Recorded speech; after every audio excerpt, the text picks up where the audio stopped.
The Art of First Impressions is a book that truly is written to help you shine bright, to stand apart from the crowd. It's a very noisy, busy world, and it's so chaotic with so much information overload and so much happening on social media, so many things happening when you meet new people. So in this book, I wanted to give you the tools and the advantages to have that edge that you can stand apart from the crowd in a special way, to be memorable, to be remarkable, and to really bring your best game to the scenario. Whether you're networking, or you have a child that's going off to college, or perhaps you want to interview for a new job, or a full-time mother that's finally going back into the workforce. There are things that you can do that really amp up your possibilities to be sensational, to bring your best game forward. So the Art of First Impressions has 9 complete chapters, and in each one of them we're able to explore what it takes to really put together the personal brand that you'd like to be known for. First of which is the art of being, and the art of being is what it's all about for the foundation. How are you showing up to life with your attitude, your personality, your energy levels? Are you being passionate and having a heart of gratitude and a heart of service? And next is the art of preparation, because when we come prepared, we are better able to take on changes that come our way. And in the art of preparation, it's about dressing for success, doing your homework before you meet a client or to go into a situation, and even as much as taking care to prepare for excellence so that you feel empowered. Because when you're prepared, it builds confidence and it builds a sense of safety that things are going to go well for you, right? But then we continue to have it in the art of action. So once you've got your great attitude and you've got this great preparation, what are you going to do with it? Because life does reward action. All right. Okay.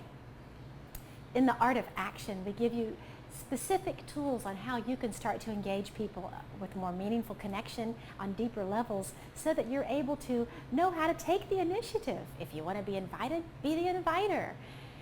Have an intentional action so that when you step out of your house, you know that, yeah, you're bringing your best self with you.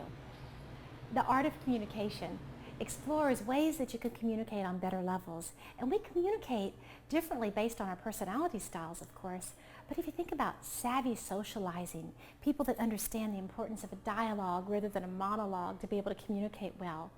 Or perhaps the communication is your voice value and how you show up as far as how you speak and how you articulate. The art of communication also is to learn to be a great listener so that you can learn more about other people. And in doing so, you're able to establish rapport faster and build trust because you're listening to them and what they have to say. The art of body language. What you are speaks so loudly, I can't even hear what you're saying, because how you present your physical being really does speak for you before you've ever even opened your mouth. And our body language shows up in a lot of different ways. It's in eye contact, smiling, and even that aura of energy that we carry with us. Oh, you've been in an environment before where you've met a lot of people and you scan the room. You don't really know anybody, but you see this one person that has this awesome energy that they just are emanating. Isn't it a wonderful experience when you're with a person that has this positive energy? But also we go on into handshakes, hugging, and other touching, because that is a body language that's important to be cognizant of, because some people have a bubble that they want to make sure that you stay back or other people welcome you into theirs. And so having the power of a positive, firm handshake, it can show that you're confident and that you're to be trusted and that you really are dependable. Some people shake hands like a fish, and it's really creepy, isn't it? And so we talk about how you can certainly do that to make a difference. And also in communication, we speak about name tags and how to remember people's names and the proper way to do that when you're engaging in a networking event. In the art of communication, we speak about being a discovery expert. You already know what you know, but the only way you're going to learn about other people is to ask them questions about themselves. And by doing that, you're able to find out more that way, and it makes them feel important that you're taking the time to learn about them. They say that prescription before diagnosis is malpractice in the medical community. Well, sometimes it works the same way when you're in a sales situation or a customer service situation. How in the world can you give them fantastic service to solve their problems and meet their needs if you haven't asked enough questions to find out what their needs are? And so we give you some steps on how to do that as well. The art of connection.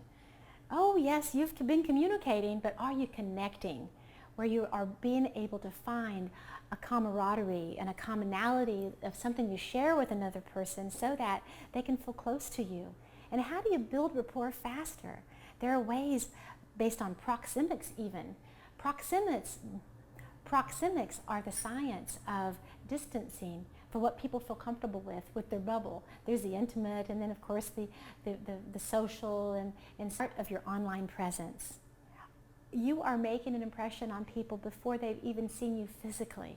How you represent yourself online has a lot of power these days, because there are HR directors and hiring managers who will check out your online branding before they ever even call you back on a resume. And it's very important to realize that once you're online, you're always online. We've all heard these terrible stories about people getting drunk or doing things or posting cuss words and things that they shouldn't be doing, and it comes back to haunt them 5 or 10 years later when they're interviewing for a job. And so once online, always online. Always be so cognizant of what you're posting so that it does represent your integrity and that it's in alignment with who you are and who you want to become.